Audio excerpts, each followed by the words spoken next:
dirige le Sénégal jusqu'à présent. En tout cas mu doy waar. jot nañu yeew maa ngi lay nuyu Abli Sow waaw Subatel nag nii la mel macha allah Aliou Diallo moom itam maa ngi lay nuyu merci de contribuer de sélectionner et de dire que Subatel fait partie des meilleures émissions matinales ah Subatel ju baax rek dem la juddu Louisa Diandi te tarkalla macha allah sénégalais dañ ciy gis seen bopp bu baax a baax kon nag fii mooy pencum xam-xam bi nga xamante ni nag sottante xalaat la ci li ñor askan wi kon nag professeur Danfakha dañ koy dalal rek ci développement personnel et c'est tout de suite.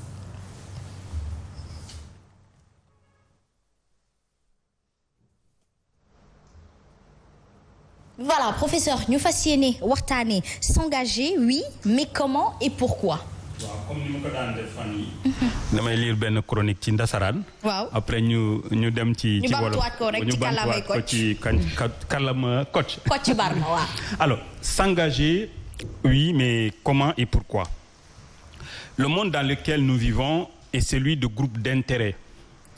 Karl Marx, le brillant théoricien de la pensée communiste, lui parle de classes, d'ouvriers et de capitalistes bourgeois.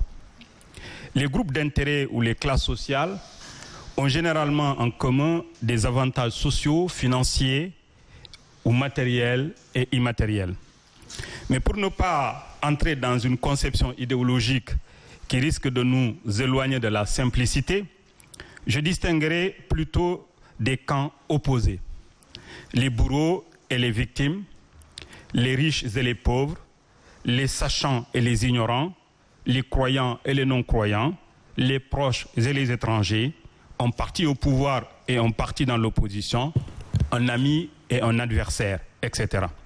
L'existence de ces camps opposés ne pose problème que lorsqu'il y a un abus d'un camp sur l'autre ou d'un membre du même camp sur un autre. Dans ces conditions, il y a 3 cas. Premier cas, nous pouvons rester indifférents, ne pas choisir un camp contre un autre. Par exemple, quand il y a des élections, il y a des gens qui ne votent pas. C'est donc de l'abstention ou le refus de choisir. Cas 2, nous pouvons choisir de prendre fait et cause pour notre propre camp. Par exemple, quand l'équipe du Sénégal joue, on peut aller au stade, encourager les joueurs, ou on peut rester devant sa télé durant 90 minutes de jeu, crier, hurler, pleurer, vibrer. Cas 3, nous pouvons choisir de prendre fait et cause contre notre propre camp. Par exemple, les spahis, on en parlait tout à l'heure, qui sont des soldats coloniaux, étaient des Sénégalais qui tuaient et maltraitaient leurs propres frères et sœurs sur ordre du colon. Dans le cas 1, on dira que nous refusons de nous engager. Et dans le cas 2 et 3, on dira que nous nous sommes engagés. S'engager, c'est donc prendre parti, choisir un camp contre un autre. Pourquoi dès lors nous nous engageons? D'abord pour rester fidèles à nos croyances, en paix avec notre propre conscience, mais aussi pour défendre ce que nous aimons, comme nos enfants, notre famille ou notre peuple. On parle alors d'engagement sur les valeurs. Ensuite, on peut s'engager pour protéger nos intérêts, en fait, les ressources ou l'origine des ressources dont nécessaires pour satisfaire nos besoins. Et enfin, on peut s'engager pour être bien vu dans la communauté, soigner sa réputation. Un engagement est dit héroïque quand il est fondé sur certaines croyances comme la justice, la solidarité et le respect de la dignité humaine. Un tel engagement est synonyme de don de soi, d'oubli de soi. Un engagement est dit lâche quand il est fondé sur la crainte, sur la vengeance, sur l'orgueil ou sur le refus de payer le prix de ses propres audaces. Dans la plupart des cas, on a un engagement ordinaire qui est un mélange de lâcheté et d'héroïsme, souvent axé autour de la défense de nos intérêts ou, comme je l'ai dit tantôt, des ressources ou des origines de ces ressources nécessaires pour satisfaire nos besoins personnels ou ceux de nos proches. Au demeurant, l'engagement est une chose essentielle dans le succès individuel. Quand nous nous engageons, nous devrions prendre le soin de bien peser le pour et le contre, de savoir qu'il y a forcément le pire qui est inséparable du meilleur. Tout engagement exige des parties qu'elles renoncent à une parcelle de leur liberté, de leur confort personnel et d'accepter l'adversité. Dans les mariages, il n'y a pas que les bons moments, Il y a surtout les mauvais moments qu'il faut accepter de vivre intensement pour que les bons moments arrivent. Un couple sans problème ne grandit pas. Mais si on part du principe que l'on s'est engagé à vivre ensemble, alors on trouvera les raisons de rester unis. Dans une relation de travail entre employé et employeur, l'engagement oral ou écrit signifie que les parties prenantes font de leur entreprise ou organisation leur bien commun et acceptent de se mettre à son service. S'engager pour son pays, c'est se mettre à son service, faire don de soi, agir pour sa grandeur, prendre des risques pour protéger les biens communs. En un mot, s'engager, c'est se donner une identité, une mission, des raisons de vivre et de se battre.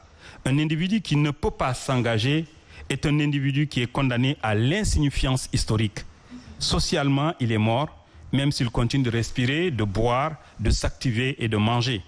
On ne peut cependant pas empêcher la lâcheté dans l'engagement. Mais ce que l'on peut faire, c'est de célébrer l'héroïsme, afin que plus de gens aient envie de s'engager pour rester en paix avec leur conscience et non pas seulement pour être bien vus ou pour satisfaire des besoins asservissants. C'est pour encourager l'héroïsme que l'on chante Aline Sitoé Diatta, Samori Touré, Ladjon Ngoné Latyr Diop, les femmes de Nder et tous ceux qui ont versé leur sang et offert en sacrifice leur vie, leur confort pour que nous soyons en paix et dignes d'être ce que nous sommes. S'engager, c'est signer un pacte avec l'histoire. Tout simplement. Alors, êtes-vous déjà engagé? Sinon, qu'attendez-vous? Moi, je suis engagée. Voilà.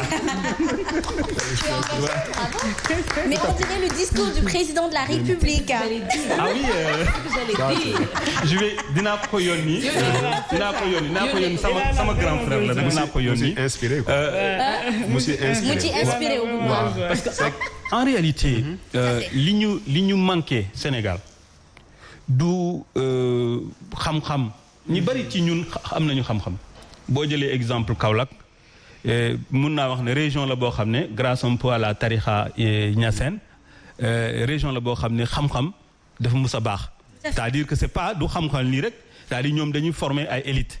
donc am nañu tuuti xam-xam yàlla baaxee nañu ko am nañu fit tam mais li manqué surtout Sénégal mooy li nga xam ne mooy far. c'est-à-dire que ñun dañuy waxtaan rek dañuy wax rek. li ñuy wax palabre boo xoolee ci réseaux sociaux yi. bu ñu dugalee Guy Marius Sagna ci kaso ñun ñëpp dañuy partager bàyyi leen jàmbur deful dara waaye bu ñu wootee nit yi pour ñu wàcc mbedd yi pour laaj pour mu génne doo gis kenn. jëf daal. nit yi bu ñu bëggee am cause c'est-à-dire que internet Sénégal. nekkul loo xam ne nit sax mun na ci liggéey. parce que boo woo nit yi pour liggéey. leneen lañ lay indi. dëkk yëpp àdduna ñu ngi commencé di jóg. di liggéey ci internet mais ñun li ñu gën a fonk mooy wax bi engagement dafa laaj tam boo ci duggee nga xam ne dina métti mais souvent ñun bëgguñu loolu. c'est-à-dire sénégalais mooy koo xam ne dafay ànd ak yow ci benn affaire farak yow ci benn affaire bu méttee rek mu bàyyi la foofu dem yoonam. mooy ñoo xam ne comme ni ko sama professeur Malick Ndiaye di waxee sociologue esprit ceddo la ñu am c'est-à-dire que nit ki bala ñu ko song dañuy bàyyi ba mu daanu. su daanoo ba pare ñu commencé di ko song gis nga instant bi ku nekk mu ngi wax ci président Macky Sall mooy waaj yi ñu ngi koy woy ñu ngi koy lépp lu mu wax ñu ne loolu la suba bu daanu ñi nga xam ne ñoom ñoo ko doon woy ñoo koy saaga ñoo koy dëgg.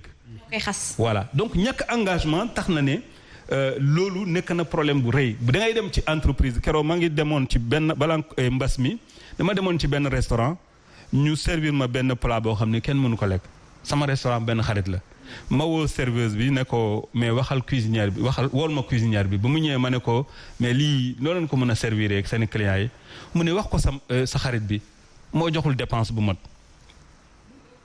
alors ma ne ko mais yow boo continuer noonu restaurant bi dafay tëj parce que à partir du moment da ngay liggéey ci benn entreprise di nga war a xam ne yow sa coono mooy indi xaalis boobu moo lay permettre de la fay boo saboté liggéey bi. sa liggéey du mën a baax te yow da nga ko mën a ñàkk donc ça veut dire que loolu boo xoolee Sénégal depuis 1960 li ñuy wax productivité yokkul Sénégal c'est-à-dire que nit yi dañuy def sama benn doyen Ibrahima Diouf maa ngi koy nuyu au passage dama fay wax ne toujours sénégalais dañuy def semblant de travailler moo tax ñi nga xam ne ñoom ñoo leen fay ñu def semblant di leen fay nit ki ci boppam da ngay fonk li ngay def boo duggee ba pare da ngay dem ba jeex yàgg naa ko wax fii loolu dafa am solo c'est-à-dire nit boo xam ne day toog ci benn société lu ñëw rek ne sama yoon nekku ci bu yàggee sa yoon dina ci nekk parce que masiba yi ak fitna yi nga xam ne ñooy dund say wet nañ ñëw ba yóbbaale la donc ça veut dire que mu nekk politique parce que ñëpp mënuñu def politique mais sànq Badiane ak Louisa ñu ngi doon wax entrepreneuriat ku ci nekk war nga mën a dugal sa loxo xam ne réew mi président de la république lu mu am doole yépp ñi nga xam ne ñoom ñoo ko yore mooy ay cuisinier ay garde du corps ñoo xam ne kenn xamu leen balayeur bi sax su baleewul palais su baleewul bureau président mais président mënul liggéey donc ça veut dire que ku ci nekk fi nga toll da nga war a xam ne yow sa liggéey da nga ko war a def comme su fekkee sa bakkan mu ngi ci dépendre wala bakkan ñi nga gën a bëgg ci àdduna ñu ngi ci dépendre nga def ko lu mu war a rafetee soo demee nag ba mënutoo ko def nga bàyyi tout à fait kii di Madina Diagne